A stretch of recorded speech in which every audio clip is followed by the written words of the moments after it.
Okay, we are now on our third topic ng ating pong series entitled, ano po yan? Ayan. Counter Culture.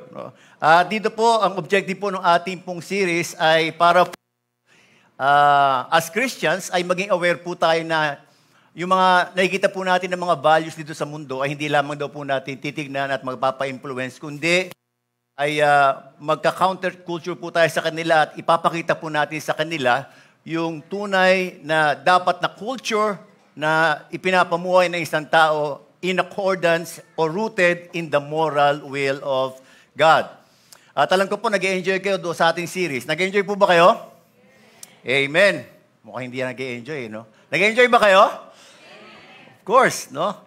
Doon sa may first topic natin, tinalakay po ni Pastor Paul na dapat po as Christians, kahit po tayo sa malayo, kitang-kita po yung ating magandang asal as a Christian. No? At ramdam din po yan kapag tayo po ay malapit doon sa mga tao na ating pong kinakausap.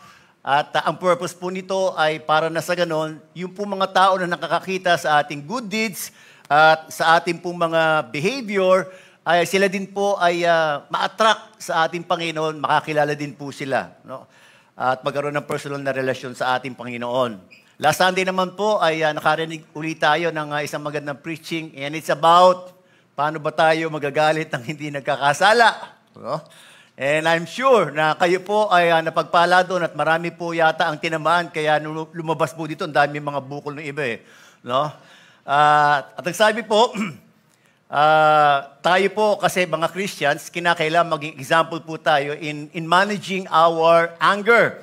At yung author po, the real author of anger management, walang iba kundi ating Panginoon, ay nagbigay po sa atin ng mga, sabihin natin, mga katuruan. At napagalaman po natin that yung pong display natin nung ating wrong anger is an expression na meron daw po tayong mali doon sa ating mga puso. No? At so, pinag-aralan po natin na kailangan daw po yung ating mga puso is right with God, because kapag hindi daw po right ang ating puso sa ating Panginoon, usually yung ating mga motives and intention ay in doing things, especially kapag tayo po ay galit, it always leads to sin. No? Okay, today ay magkakaroon ulit tayo ng counterculture in relation sa isang area ng ating buhay na alam ko po marami sa atin ay nabibless at yung naman ay nag-i-struggle. No?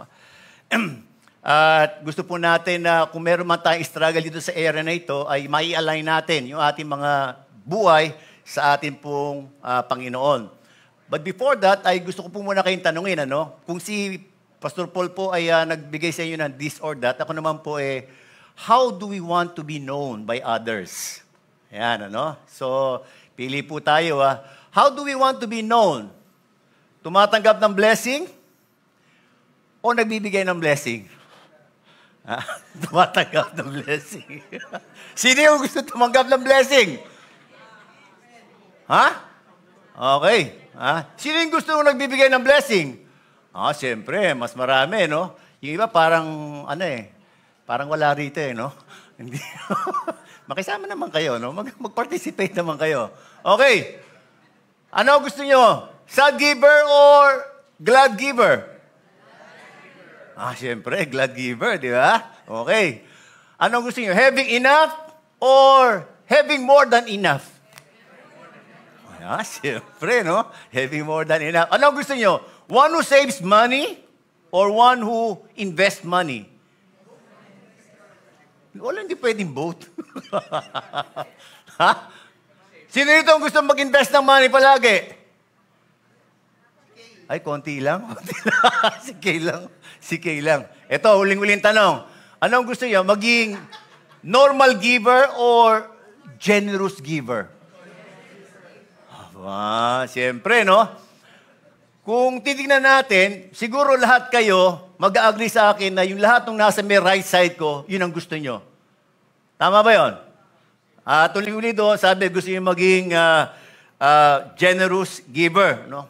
Well, that is the desire of our hearts, and that is also my desire. Yan po yung aking desire, mga kapatid. And yung desire po natin na mapunta po lahat tayo doon sa may right path, dito sa may banda sa kanan, that means to say that you are desiring to be always in the giving position and not on the taking position. No? So, kung gusto niyo nandun sa may ibig sabihin yan, kinakailangan, gusto niyo rin na dapat tayo palagi not more on the receiving but always in the giving.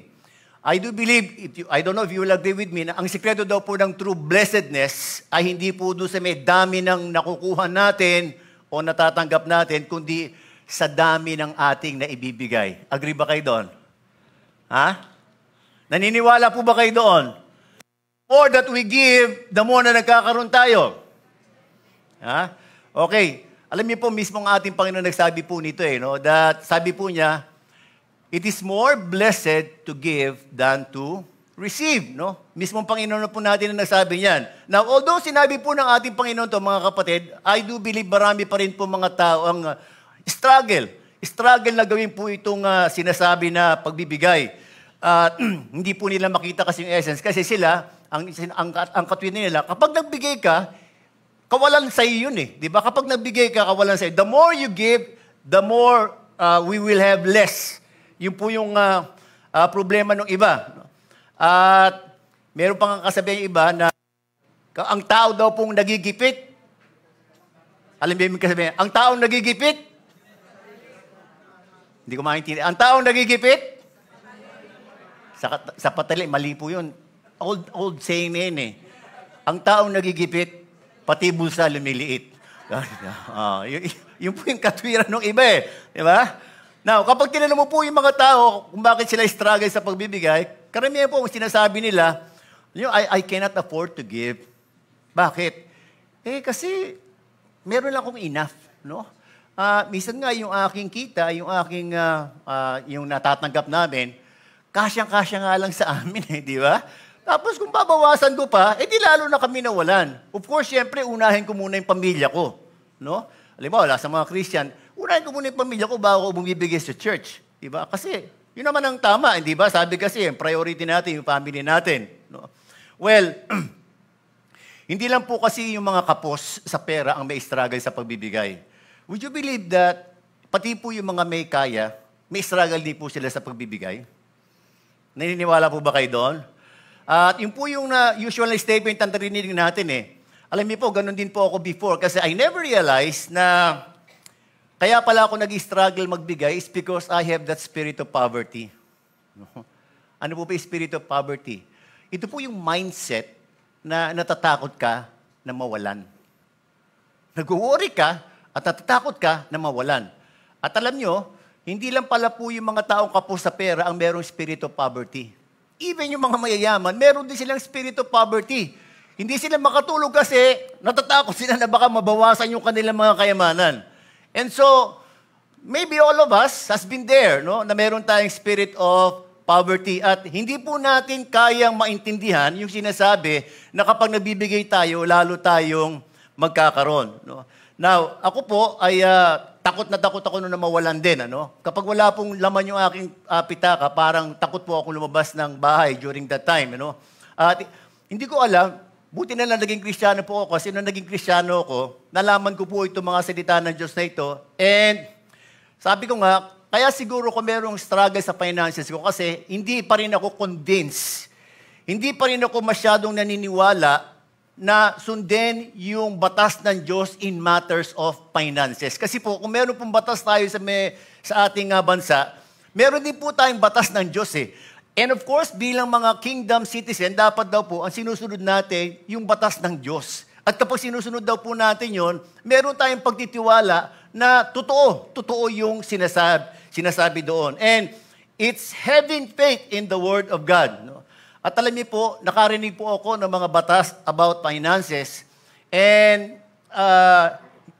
hindi ko po napatunayan na totoo yung sinasabi sa salita ng Diyos, not unless na sinunod ko. Nung sinunod ko po, yung sinasabi ng salita ng Diyos, napatunayan ko po na totoo pala. Alam niyo, marami naman daw po mga nagbibigay. Kaya lang, ito daw po yung kanilang way of giving Iba daw po, they give out of duty. No? Napilitan lang. Para bang kasi siya na lang yata hindi nagbibigay, so napilitan na lang. And yung iba naman, kasi walang choice. No? So nagbigay pero masama ang loob. No? Kasi kaya feeling niya, nawawalan siya kapag nagbigay. Iba naman daw po, out of self-satisfaction, para mawala yung guilt. No? Nangyayari po ito kapag mayroong mga calamity nangyayari, hindi po ba? At pagkatapos sinasabi, sino po yung gusto mag-donate? No? So, tayo, para mawala yung guilt natin at para masabi natin, baka sabihin nila, kuripot ako. No? Parang nagbibigay tayo. Pero out of self-satisfaction, iba naman daw po, prestige. No? Kasi gustong-gusto na nakalagay mga pangalan nila doon sa may pader, donated by. Ayan, no? Doon, nagsisimba po ako, ang dami kong nakikita doon sa mga pews, nakalagay, donated by, no? Prestige, no? At nag-iipon ng mga plaque, no? These are the three ways by which the world gives. Pero alam niyo po, as Christians, meron pong fourth way by which we can give. At ito po yung masasabi nating culture na gusto po nating ma-develop sa atin, hindi lang sa atin personally, but sa ating pong church. Ano po yun? Pakibasa nga po. Ayan. Generous giving. Ayan. Kapag narinig po natin itong generous giving, meron po ba kayong mga taong naaalala na ganyan? Na generous siya? Meron kayong naaalala na mga tao? Tingin nga po kayo sa katabi ninyo. Tingin kayo sa katabi ninyo. Ayan, tapos tingnan nyo sa mata. Tingnan nyo sa mata. Ayan. Tapos tanongin nyo ito, isa ba ako sa naalala mo?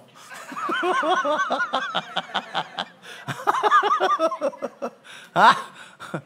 Kayo po ba, pag tinanong niyo yung sarili niyo, generous giver ba ako? Ha?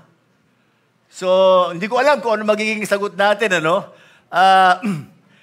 Ngayon, kung feeling po natin, parang hindi yata, na ang tanong po natin, posible ba na maging generous giver tayo?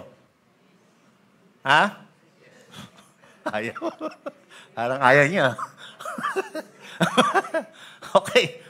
Posible ba na lahat tayo rito maging generous giver? Amen. Di ba? Sino po ba ang merong mas malaking pribileyo o opportunity para maging generous giver? Of course, yung mga Christians. Bakit po, mga kapatid? Kasi, sinasabi po doon sa may 2 Corinthians 8:9, for you know the grace of our Lord Jesus Christ, that though He was rich, yet for your sakes He became poor, so that you through His poverty might become rich. We are all recipient of the generosity of God. At hindi po natin may pagkakailayan, mga kapatid. And because we have received that generosity from God, then ang dapat na maging normal response daw po natin, tayo rin bilang mga anak ng Diyos, dapat daw po, nandun automatic na sa ating kultura na tayo po ay maging generous giver. Siguro tatanungin natin, ano ba ang description ng isang generous person? No?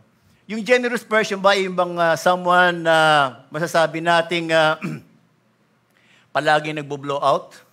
Ayun ba yung generous person? O kaya malaking magregalo? Ha? Kaya ano ginagawa ng iba? Kunin ninong yan. No? Kunin natin ninong yan. No? Malakas magbigay no? Malaking magbigay. No? Yung po bang generous person ay yung tao na merong more than enough, na galante na nakapagbibigay? Well, I do believe that those description does not match kung ano po yung sinasabi ng Biblia patungkol sa isang generous person. No?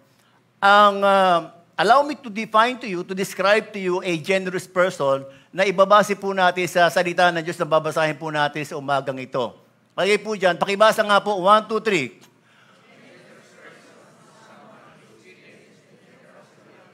Next slide.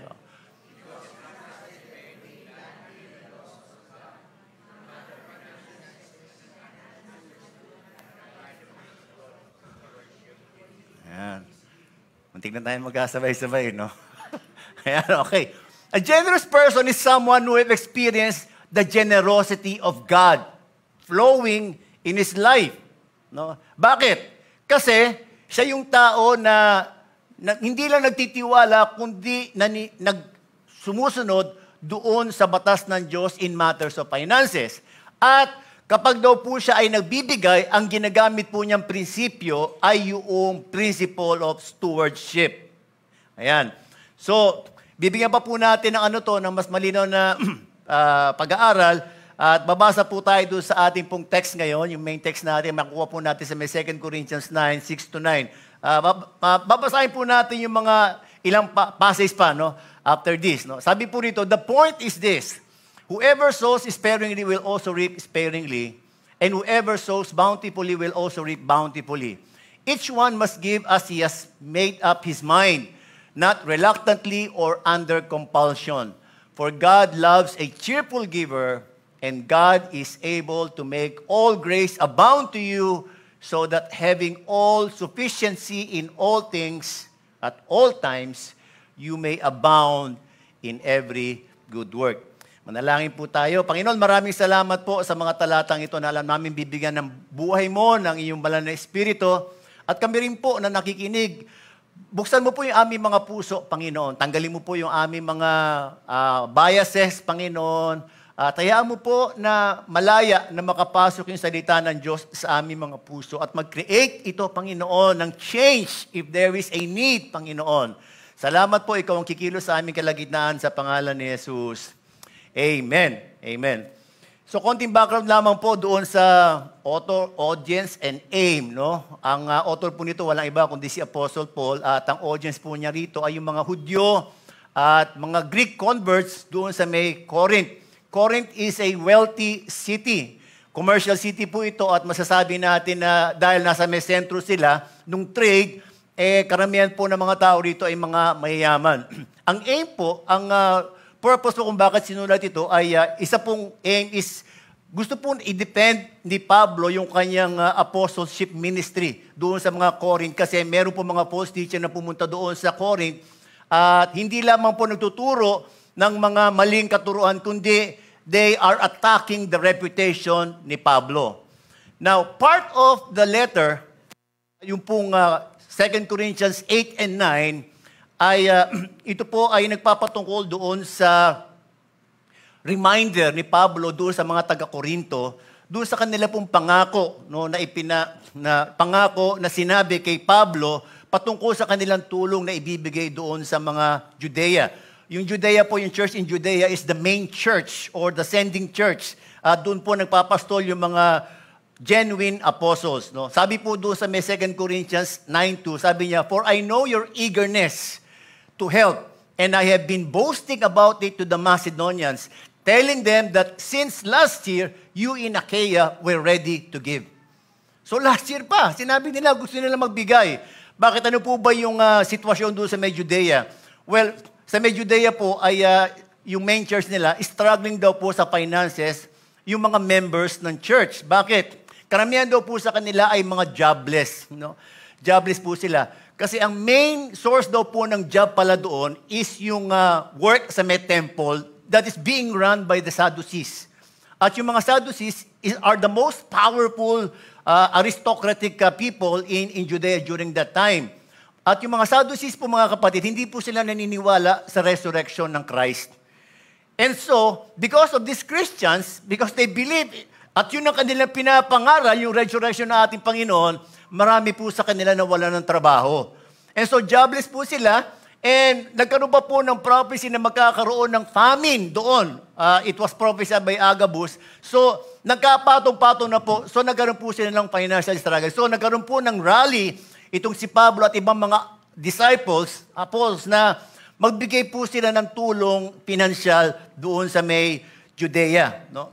Kaya po makikita rin natin doon sa may Acts 4 na yung pong mga believers doon, mapapansin natin, di ba, bakit sila nagbenta nung kanilang mga ari-arian? Sinabi doon, they sold their properties. No? At yun daw po na pagbilihan nila ay ibinigay nila sa mga apostles at ang ginagawa po ng mga apostles, yung may mga pangangailangan talaga, they distributed it according to their needs. So yun po yung explanation kung bakit nagkaroon po ng ganung mga pagbebenta ng mga kanilang mga ari-arian. Now, in reminding this, mga kapatid, ay in-encourage po ni Pablo yung mga taga-Korinto, tama yung gagawin ninyo. Because in your giving, pagpapalain kayo ng ating Panginoon. At para po ma-encourage sila, ay nagbigay po ng prinsipyo itong si Pablo patungkol po doon sa kanilang giving with a promised blessing. At ito po yung sinabi ni Pablo. Remember this, sabi niya, whoever sows sparingly will also reap sparingly, and whoever sows generously will also reap generously. So ano po yung sinasabi rito? He is, stating a law of nature. Diba? Na kapag nagtanim ka, may aanihin ka. Tama po ba yun? It's a law of nature eh. Kung marami ang tinanim mo, ano mangyayari? Marami din ang aanihin mo. Tama po ba?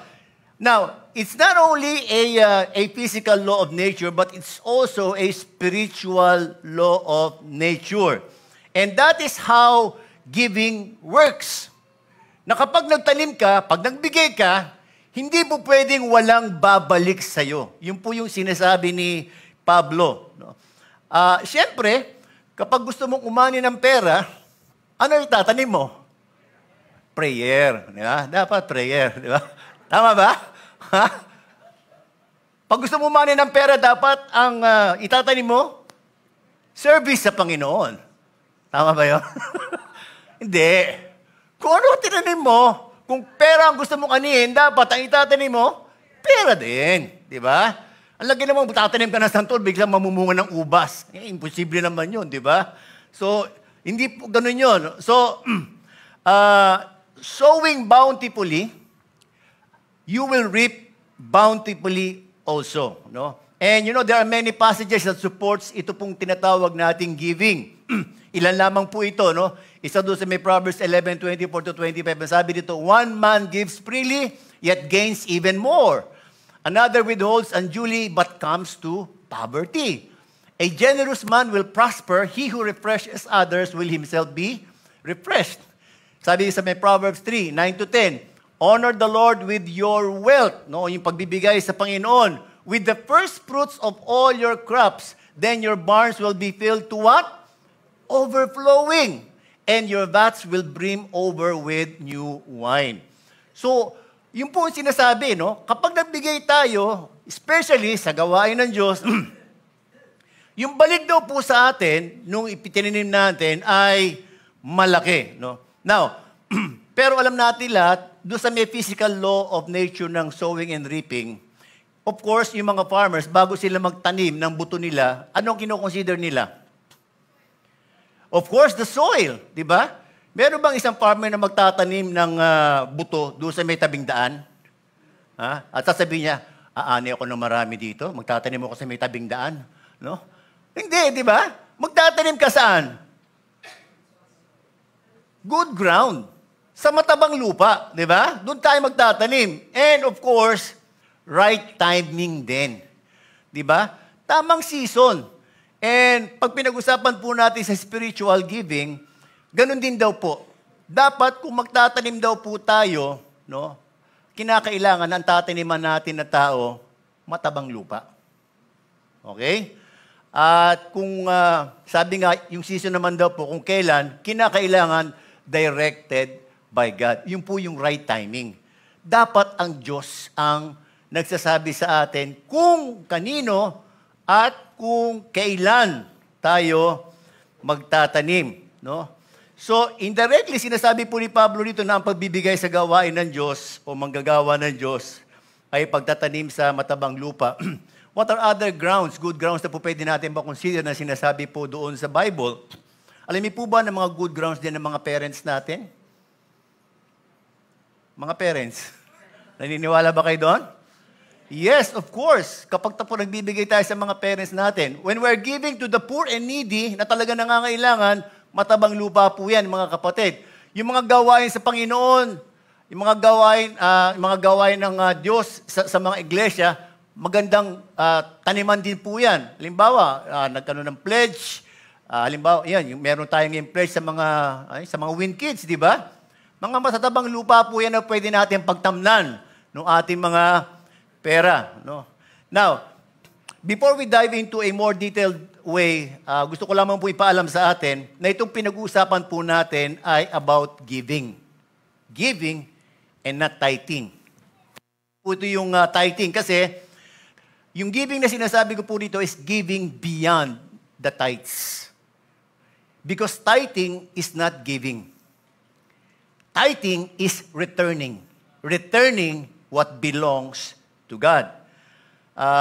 For some of us here na ngayon lang po nyo maririnig yung tithing, ay bear with me at buksan po natin ang ating mga puso at hayaan po natin ang makapangusap sa atin na ating Panginoon in matters of tithing.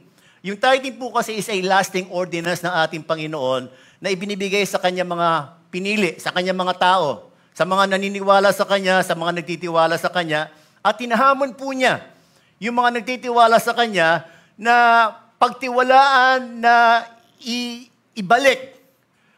Yung ikapu po kasi yung tithe is the 10% of everything that we have received.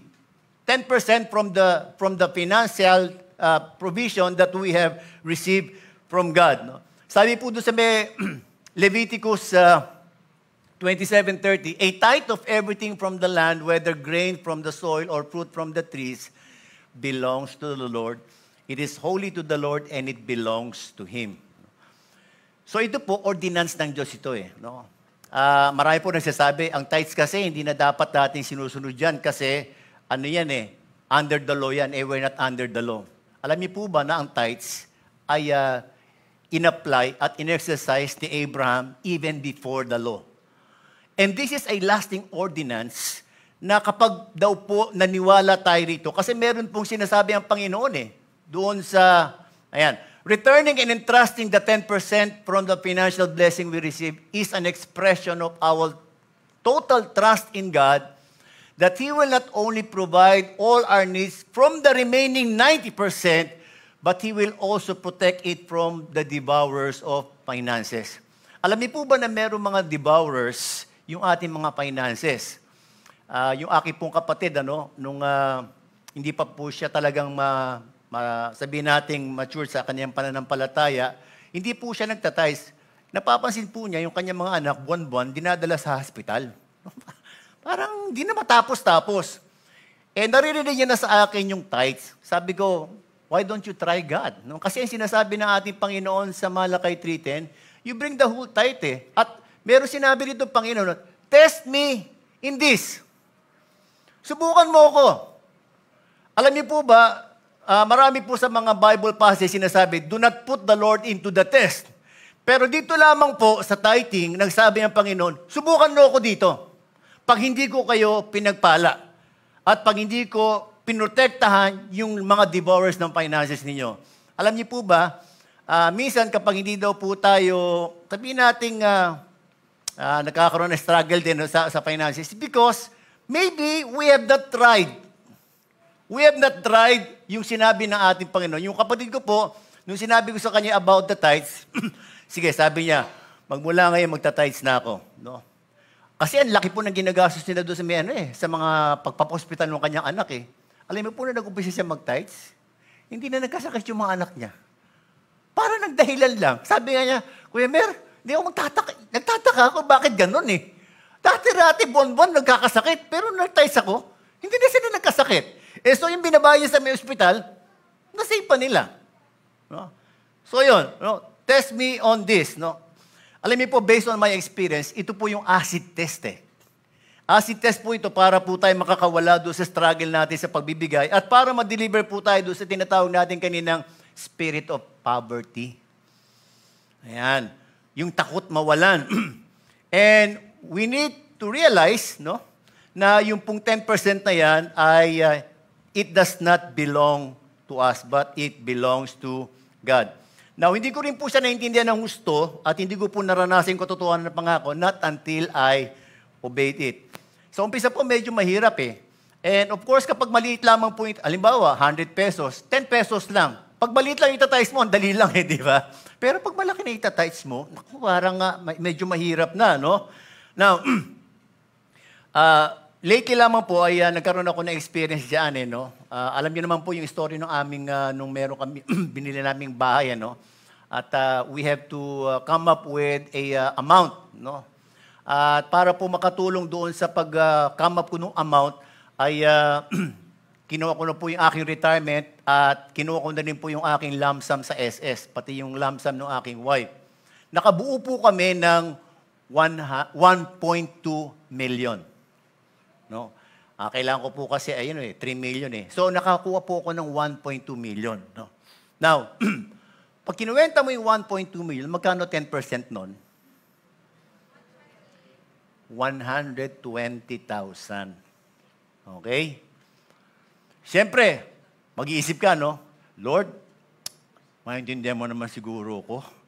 Kailangan ko ng pambayad sa bahay. Baka naman po pwede naman na huwag ko nang bigay ito. Pero alam niyo mga kapatid, dahil po ay consistent tither na, wala na pong struggle sa aming mag-asawa. Automatic yun. We need to give this because this is not ours. At anong tawag sa isang tao na kumukuha ng hindi kanya? Magnanakaw. Ayan, no? Ayokong tawagin ako ng Lord na magnanakaw ako. Di ba? Di ba, ibang tao magsabi sa akin magnanakaw, wag lang si Lord. Di ba? So, binigay namin. Trusting that God will do sabi natin, will provide the rest. No? Now, so, nangyari po, pinayagan kami na 2 million muna ibigay namin at ibigay namin remaining 1 million. Now, ito na po, no, yung 1 million, sabi, tinawagan po ako nung may-ari sa States galing sila. Sabi niya sa akin, Brother Mer, if you can give early yung 1M, bibigyan namin kayo ng discount. Wala niyo kung magkakano yung discount.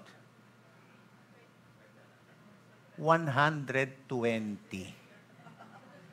120. Hindi naman niya alam kung magkakano itinights ko, pero ang sinabi niya sa amin discount, 120. Wow! Sabi, praise God, no? Ngayon, ipon uli kami, no? Kaya lang, the day before the deadline na sinet niya sa amin, sabi niya kasi sa akin, pag nabigay mo to ng ganitong time, i-discount kita ng 120. Pero pag hindi, forfeited ang 120. Okay. The day before, kulang pa kami ng 100,000. Hindi ko na alam kung saan ako kukuha. Sabi ko, Lord, kung kalooban mo to na mapasa amin ito, ikaw magpo-provide.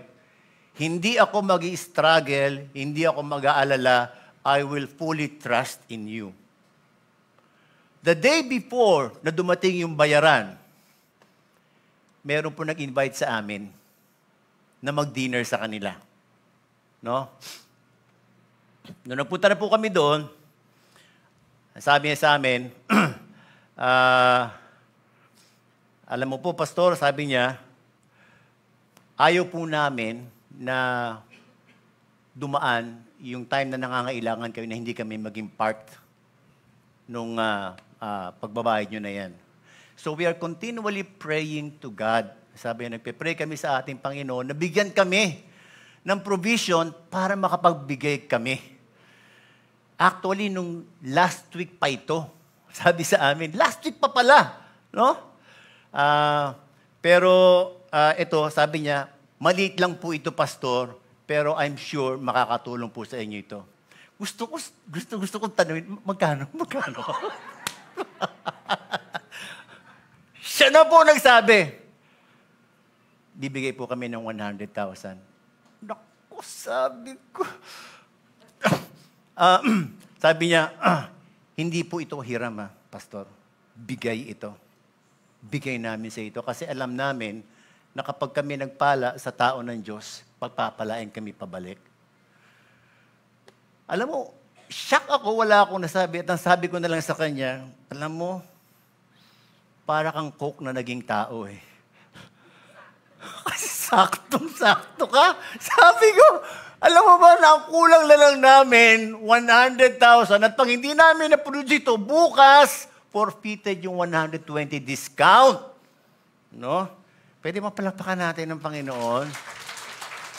So, yun po no? Yun eh. And you know, God will test us if we really believe, no? Na kapag tayo, ibinigay natin yung dapat sa Diyos, ibabalik niya. So, binalik niya yung 120 sa amin, nagbigay pa siya ng another 100,000. Now, sabi nga po, the more we experience yung pong pagsunod sa Diyos in this matter of finances, the more we experience, the more our faith will be strengthened sa ating Panginoon. And so, ano po yung dapat natin? Let's decide and choose to obey the laws of God, especially in this area of finances. Dapat po maingat tayong sundin. Di ba, meron po tayong binabayarang government tax? Sa palagay nyo, ilang percent po yung government tax na kinakaltas sa sweldo ninyo? 30%. Di ba? Nagbabayad ba tayo ng tax? Yes, kasi takot tayo na matawag ng mga tax evaders. Amen ba yon? Kaya lang, kung tayo po'y takot na maging tax evaders, dapat mas lalo tayong takot na matawag na tithes evaders. O kaya tithes avoiders. Dapat po ay kung tayo sumusunod sa batas ng ating bansa, dapat na sumusunod tayo. Kasi alam niyo po, kapag tayo hindi sumunod sa batas ng bansa natin, may parusa, di ba? Pag hindi tayo sumunod sa batas ng Diyos, ano po ang mangyayari sa atin? Hindi lang parusa. Sumpa ang darating sa atin. Sinasabi po yan sa Deuteronomy 28. Sumpa. Pero halimbawa, sumunod ako sa batas ng bansa. Nagbayad ako ng tamang tax.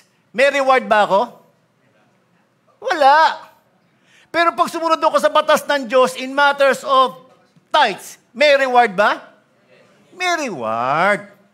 May reward. So, saan tayo? Kahit tanggalin na yung 30%, basta ako maniniwala ako na dapat ibigay yung 10%. So, consistent tithing will help develop a heart of liberal giving. So, hindi po tayo pupunta doon sa next stage na tayo magiging generous kapag hindi daw po natin consistently ginagawa yung tithes. No? Meron nga po ako nakausap itong nakausap ko na to, ang laki po ng binibitiwan niya na ikapo. No? Tapos sabi ko sa kanya, ba't ang laki ng ikapo mo? Sabi niya, kasi pastor, ano yan gross. Gross? Di ba business ka? Di ba kapag may business ka, di ba, may puhunan ka di ba? May puhunan ka na bibilin mo, di ba? Tapos yung tubo mo, yun yung gross na makukuha mo, di ba? Kaya lang siya, sabi niya, hindi ko na binabawas yung yung puhunan ko. Kung ano yung dumating sa akin, yun na yung kapu ko. Ha? Grabe sabi ko, gross. Yun ang sinabi ni Lord Sabi ko sa kanya, alam mo, magkakaroon ka ng problema. Ano yung pastor? Lalo kang yayaman. Lalo kang yayaman kasi, biro mo, you're giving more than the tithes. No? At talaga naman po yumaman yung tao na yun. Okay. Kung gusto po natin maging generous giver, yun po yung unang acid test. Dapat consistent tithe giver tayo. Now, pangalawa, ano naman po yung dapat nating gawin at prinsipyo na sundin para tayo maging generous giver? Ito po yun. Yung sinasabi natin sa 2 Corinthians 9, 10-11 naman. Sabi dito, He who supplies seed to the sower and bread for food will supply and multiply your seed for sowing and increase the harvest of your righteousness.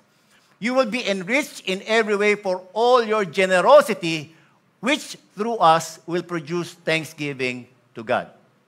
So dito mapapansin natin, meron po akong hinighlight na dalawa. Ito po yung two main person that plays the role dito. Sino po sa palagay niyo yung he diyan? Ha? Sino yung he diyan? Tama, si MJ. No? Si MJ po yan.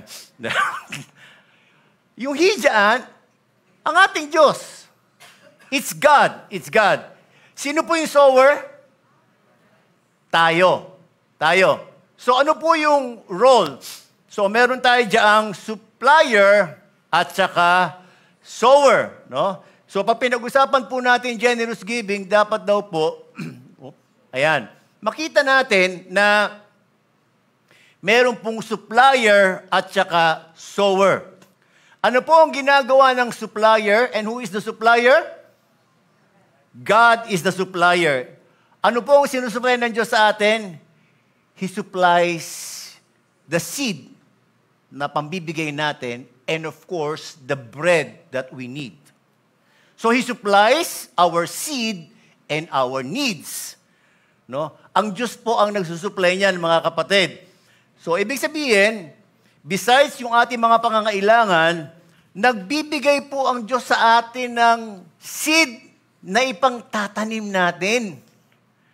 Siya magbibigay nung pera na ipangtatanim natin, ipambibigay natin para meron daw po tayong maibigay na blessing sa ibang mga tao.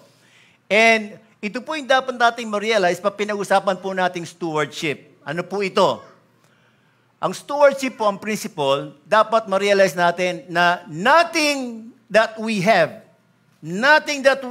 with us, whether material, skill, talents, or any blessings, hindi po yan nanggaling sa atin, kundi nanggaling lahat yan sa Diyos. Yung po yung dapat natin ma-realize. One principle of stewardship, we don't own what we possess. Because everything that we possess, it all comes from God. Dapat po ma-accept natin yung reality niyan. He is our main supplier.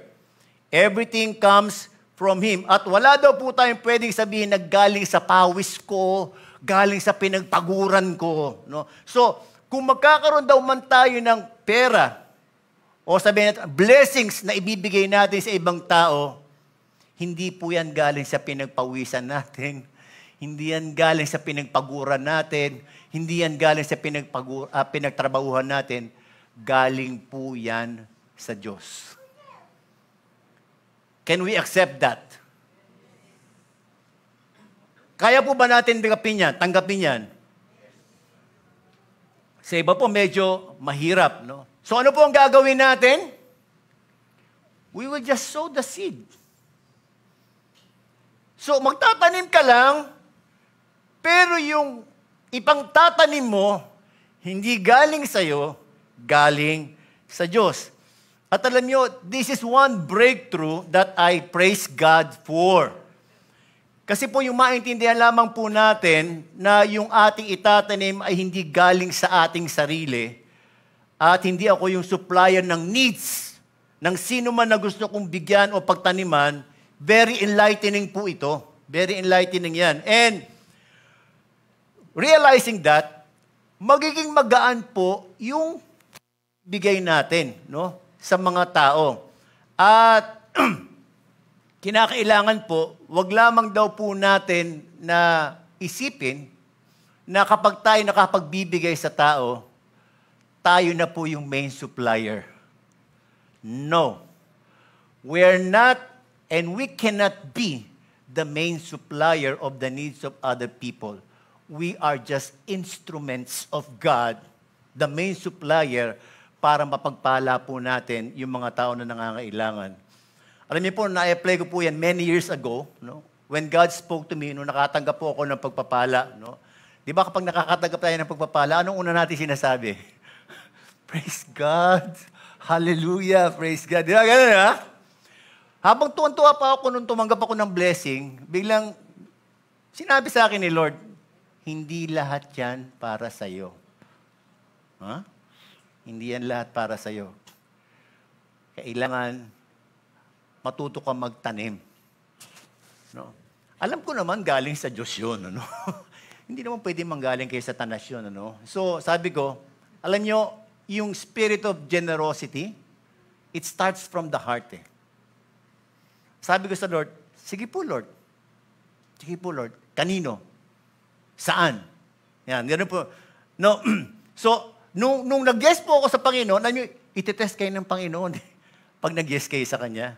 One time, nasa retreat po kami noon, may kausap po akong isang tao eh, no? Tapos bigla ako tinawag ng isang sister, sabi sa akin, Pastor, sabi niya, ano pa eh. Tapos lumapit ako sa kanya. Yung paglapit ko sa kanya, kinamayan ako. Tapos yung kamay niya, merong lamang sobre. Ang ano daw yung mga handshake na ano yun, no? Tapos sabi sa akin, Pastor, panglabas po ninyo ng pamilya ninyo. So, thank you very much, thank you very much. Sige po, Pastor. Balik na ako nung kausap ko. Habang kinakausap ko yung tao, hindi ko na narinig yung sinasabi niya sa akin. Kasi sinabi sa akin ng Lord, ibigay mo yung sobre na yan sa kausap mo. Anong magiging reaction niyo pag ano na sinabi sa inyo? Ha? Kasi nagsabi na ako sa Lord na, sige Lord, kailan? Hinamon ko pa, sige Lord, sino? Ha? Siyempre sabi, tingnan ko muna Lord kung magkano. Di ba? Tingnan ko muna kung magkano. Hindi, sabi, ibigay mo yan. Alam niyo po, hindi, sige Lord. Nag-yes pa lang ako. Okay? Biglang tumawag yung mga, kasi sabay po yung retreat ng ladies tsaka ng men. Tinawag ako ng mga ladies. Pastor, dito mo nga muna kayo, sandali lang. Naputol uli usapan namin, no? Punta ako doon. Tapos, nung pagdating ko doon, sabi nila, Pastor, punta ko po sa harapan. Ha? Bakit? Tapos punta ako sa harapan, sabi sa akin, ayan, kita nyo ha, Pastor, dapat, kailangan bigyan natin ng pagpapala si Pastor. Hindi naman kasama sa programa yon. No? Parang nalid lang yata sila na bigyan daw po ako ng blessing. No? So, ano sila ng basket habang nakatayo ako doon. Tapos, pagkatapos doon, ibinigay sa akin yung nasa basket. So, sabi ko, Lord, nag-yes pa lang ako, hindi ko pa binibitiwan yung sobre kasi gusto kong makita kung magkakanilaman. Umani na ako kagad. Hindi naman galing sa akin pagod yung binigay sa akin na seed. Pagkatapos, umani na ako kagad. No? So, alam niyo pagkabigay sa akin, hindi na ako nagtanong. Sabi ko, kapatid, pinabibigay ni Lord sa'yo. Baka kasi bawiin pa ni Lord eh. Hindi lang yun nangyayari mga kapatid. Kinabukasan. Marami po kasi kami mga bayarin na kailangan bayaran. May dumating po sa bahay namin after namin mag-service. Tapos nanginginig po yung kapatiran na yun. Sabi niya, Pastor, matagal na po ito sabi niya, kaya lang, nag-struggle kami. Pero, nag-usap kami na kailangan ibigay namin ito kasi ipinabibigay sa'yo. Ha? Tapos, inabot sa akin, ito po, Pastor, nakasobre din. Tapos, nung nakakapa ko yung sobre, hindi siya manipis Makapal siya. No? Hindi ko naman binilang sa harapan nila, no? Pero alam niyo mga kapatid, sabi ko, Lord, sobra-sobra to. Hindi ko nga alam kung magkakaning binigay ko doon sa may sobre. Pero dahil sa nag-yes ako sa iyo, di ba? Ipinakita mo sa akin na totoo yun. Na kapag ikaw nagbigay out of generosity, ibabalik mo ng maraming beses, 100-fold. Alam niyo mga kapatid, yung ibinigay sa akin that time, sumobra pa doon sa lahat ng mga bayarin namin. Amen? Amen. No? So, all we have to do is to sow the seed. No? At bahala na po ang Diyos na magbigay sa atin pabalik. Ngayon, balanse lamang po mga kapatid, Hindi naman porke nakapagbibigay tayo, para bang magyayabang na tayo. Generous ako. No. We must always realize that God is the one who is able to make all grace abound to us. So that in all things, at all times, we may abound in every good work. Kung tayo nagiging generous, it's a grace of God na ibinibigay sa atin, mga kapatid. No? And mangyayari lamang po yan kung tayo po ay talagang sumusunod sa ating pong Panginoon. No? Now, pangalawa, sabi rito, the supplier is the one who multiply the seed and increase the harvest of righteousness. So, hindi lamang po siya nagsusupply ng seeds, siya po yung nagmumultiply ng seeds natin. At hindi po addition ng ginagawa, hindi po addition ng ang type ni Lord multiplication. No? At naranasan ko po yun sa maraming beses na kinausap ako ng Panginoon. No? Biglang-bigla na sabihin, bigyan mo yan. Minsan, yung ibibigay ko, one time nga, kailangan ko ng pampapustiso ko no? 5,000 yung pampapustiso ko. Meron akong 500 sa pitaka ko. Midweek service yun Sabi sa akin ni Lord, gusto mo ng pampapustiso na 5,000? Bigay mo yung 500 sa pitaka mo. Lord, 500 na lang to Bigay mo yan. Sige Lord, kanino? Biglang napagano'n ako, tinuro, yan. Sabi ko, yan?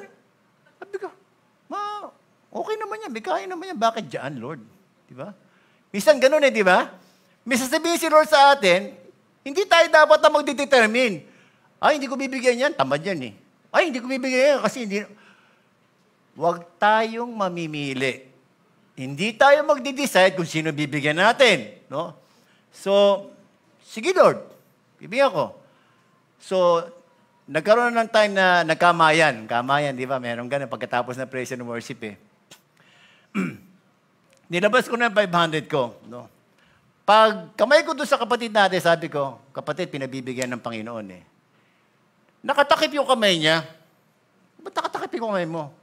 Wala akong ipin sabi ko, wala rin siyang ipin sa harapan. Sabi ko, Lord, minsan joker ka talaga, no? Pero para ba kailangan ko ng pampapustiso, tapos binigyan mo ko, inutusan mo ko na bigyan ko yung kailangan din ng pustiso. Di ba? Ganun na. Pero alam nyo, hindi natapos dun Bago natapos yung service, ito na naman. Ako po. Hindi ko alam paano nila nalalaman na kailangan ko ng pampapustiso no? Biglang may tumuyo sa harapan, sabi niya, mga kapatid, may opportunity po tayo para ma-bless kasi po yung ating pong pastor ay kailangan po ng pampapustiso ng kanyang No? So, ino-open po namin. Kung sino po yung gusto kinakausap kayo ng Panginoon, bigay po kayo. Hulaan niyo kung magkakano natanggap ko.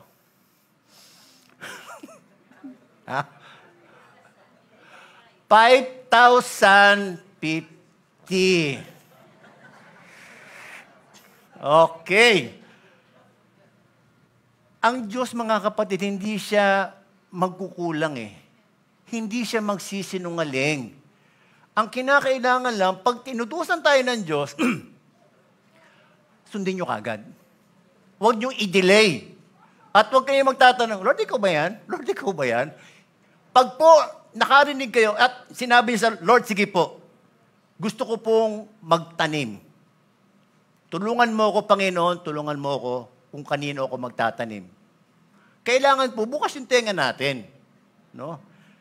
Huwag po tayong titingin doon sa ating bulsa. Minsan kasi pag titingin tayo sa bulsa natin, hindi tayo magbibigay Sabihin natin, kasi si Lord naman na magsusupply ng seed. And you know, pag pinag-usapan natin multiplication, hindi po natin alam kung paano ginagawa ng Panginoon yan So, we don't have any contribution sa may multiplication process na gagawin ng Panginoon sa atin kapag tayo po ay nag-obey sa Kanya. So, it's not about how big or how little kung yung ibibigay po natin, but it's all about what the main supplier will tell us. No? It will even take the whole of your money in your pocket. Minsan ganun na sasabihin sa'yo ni Lord Ibigay mo yan lahat. No? Pero kapag ibinigay mo yan lahat at ang Diyos ang nagsabi sa yung main supplier ang bahalang magbalik niyan.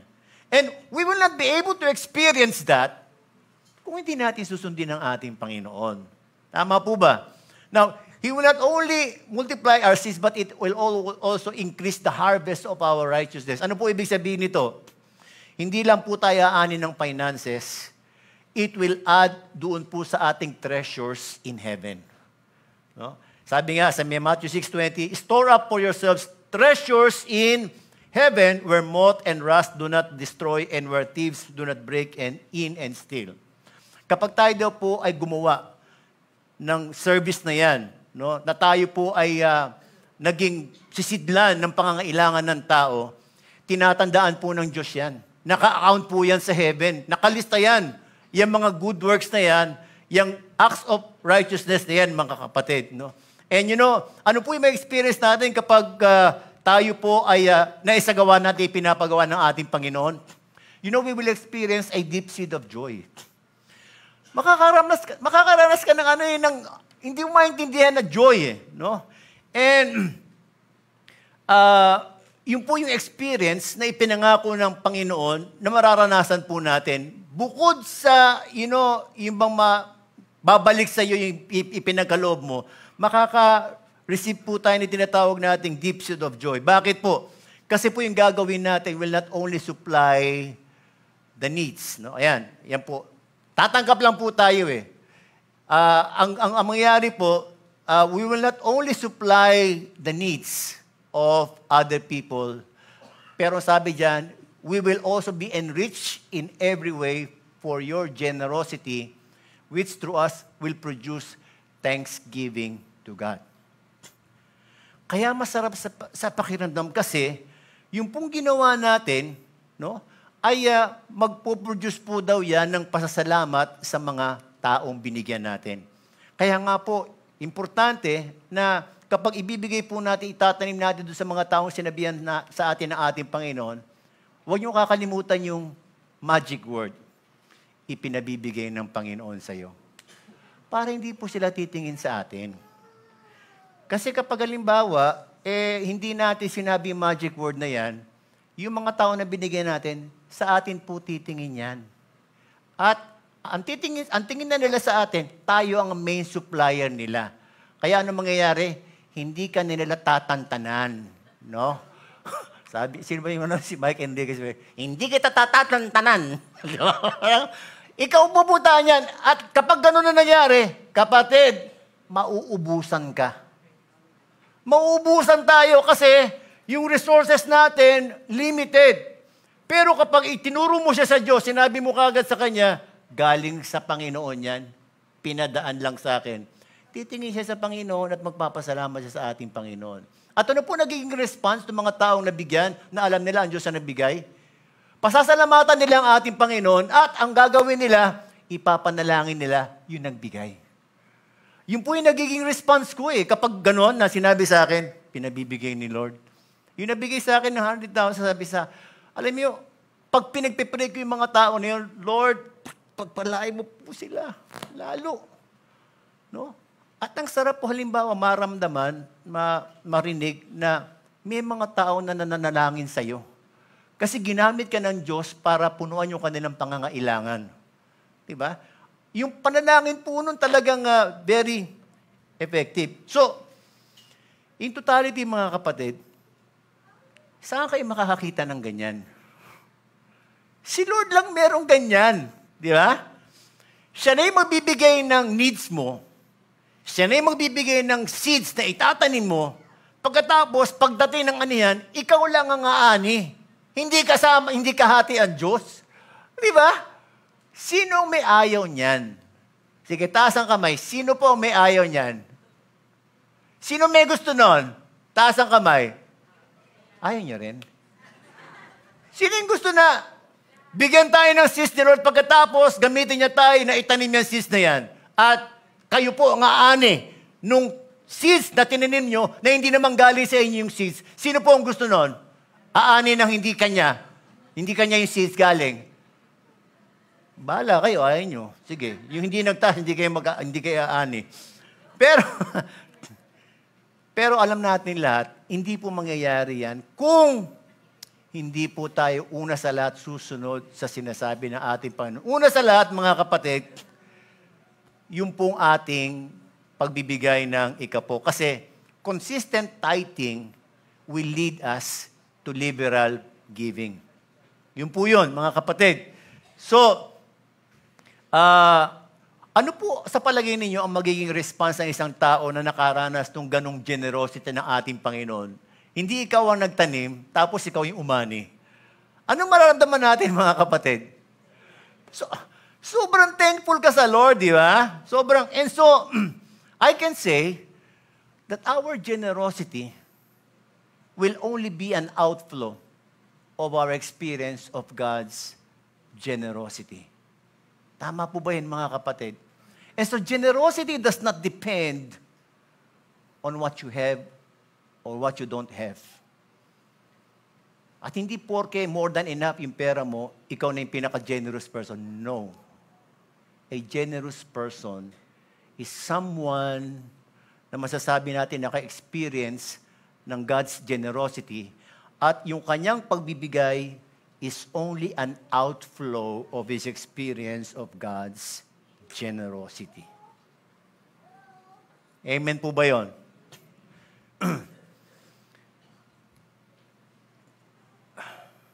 So what is this for me?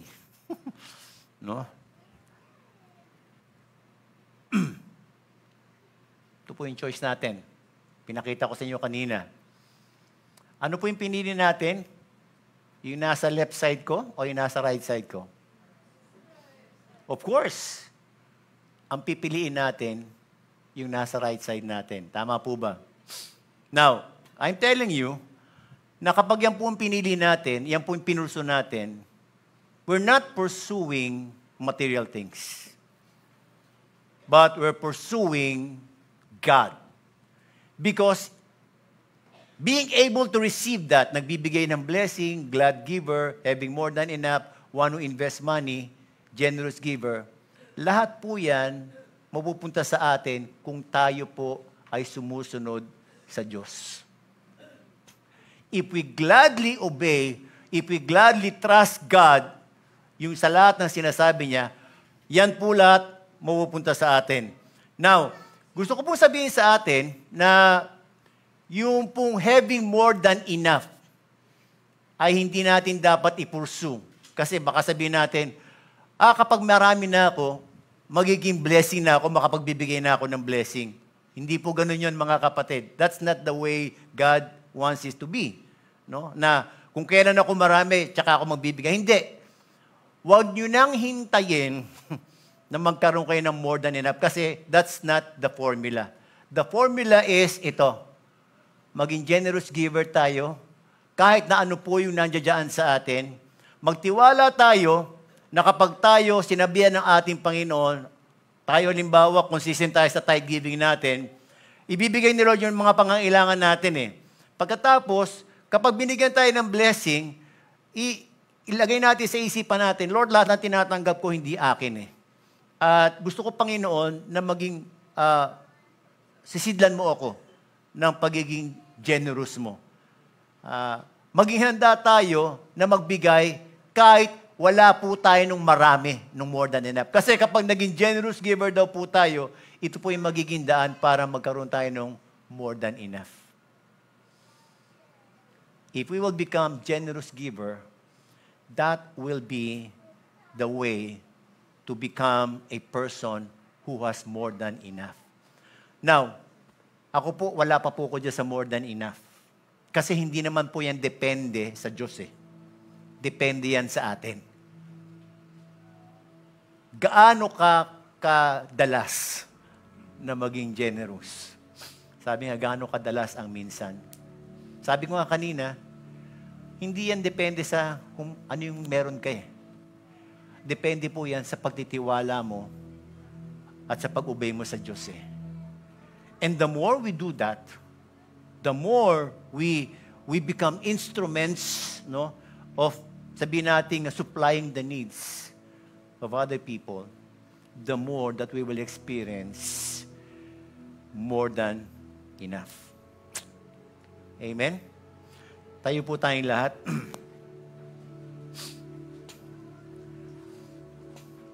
Kung kayo po mga kapatid na nandirito, no, ito pong mensahe na natanggap natin ay hindi po para doon sa mga kapatid natin na wala rito. Itong mensahe po na to ay para sa ating lahat na nandirito. No? I don't know, yung mga nakikinig po, I don't know if this is the first time that you have heard this, pero hindi po aksidente na narinig po nyo ang mensahe na ito. And I do believe na gusto ng Diyos na marinig natin ito kasi gusto ng Diyos na makakawala tayo. Kung nando pa po tayo sa spirit of poverty, makakawala tayo doon. Kahit wala pa po tayo more than enough, ang gusto po ng ating Panginoon, maging generous giver tayo. And the only way by which we can be generous giver is kapag tayo po ay willingly na pagtiwalaan at sundin yung sinasabi ng ating Panginoon sa Kanyang salita. Kung sa mga pagkakataong ito mga kapatid at present, nagkakaroon pa rin po kayo ng mga struggle, especially in giving the tithes. No? You know, we can come to God right now and say, Lord, tanggalin mo yung yung takot ko. Tanggalin mo, Panginoon, yung doubts ko. Tanggalin mo, Panginoon, yung pag-aanilangan ko. Gusto kong sumunod sa iyo. More than na gusto kong mapagpala, gusto ko munang sumunod sa iyo. Yung sinasabi mo sa salita mo. Kasi ang pangako mo, kapag sumunod ako sa salita mo, doon dadalo yung pagpapala eh. We don't pursue blessing, but we pursue obeying and trusting God. So kung tayo po ngayon nandito, nasa mga tahanan po ninyo, struggle pa rin po tayo sa pagbibigay, ang una po nating hilingin sa Panginoon, Lord, tanggalin mo po yung takot ko. Sinusurrender ko po yung takot ko, yung mga doubts ko. At Lord, gusto ko pong sundin kita. Gusto kong pagtiwalaan kita. Para naman po doon sa mga kapatid ko na nandirito na meron naman kayong enough or nandun na kayo sa may more than enough. Continue to hear the voice of God. Hindi po natin kinakailangan bigyan lahat ng mga taong nangangailangan. Kasi hindi po yan ang gusto ng Diyos eh. Ang gusto ng Diyos, makinig tayo sa Kanya at pakinggan natin sino ang tataniman mo. Kailan magtatanim. If we are, willing, if we willingly, commit that to God, makakaasa kayo mga kapatid. Kakausapin kayo ng Diyos. At kapag kinausap kayo ng Diyos, huwag po kayo magdili-dali, obey it immediately so that we can experience yung sinasabing pangako ng ating Panginoon. Amen po ba? Manalangin po tayo. Lapit tayo sa ating Panginoon. Hallelujah. Hallelujah. Panginoon, salamat po at alam po namin na nangusap pa sa bawat isa po sa amin sa pamamagitan ng banal mong Espiritu. Lord, alam po namin makapangyarihan ang salita mo. At Panginoon, salamat po, pinarealize mo po sa amin na para po kami mabless financially. We don't have to pursue na kami po ay mabless financially, kundi i-pursue namin na sundin namin, pagtiwalaan namin ang salita mo. Lord, nandito po kami ngayon, Panginoon. Kung hindi po kami ganon ka-convince na pagtiwalaan at sundin ang salita mo, Panginoon, sa pamamagitan ng grasya mo na available po sa amin, we are surrendering to you our hearts. We are surrendering to you ourselves. At Panginoon, tanggalin mo po.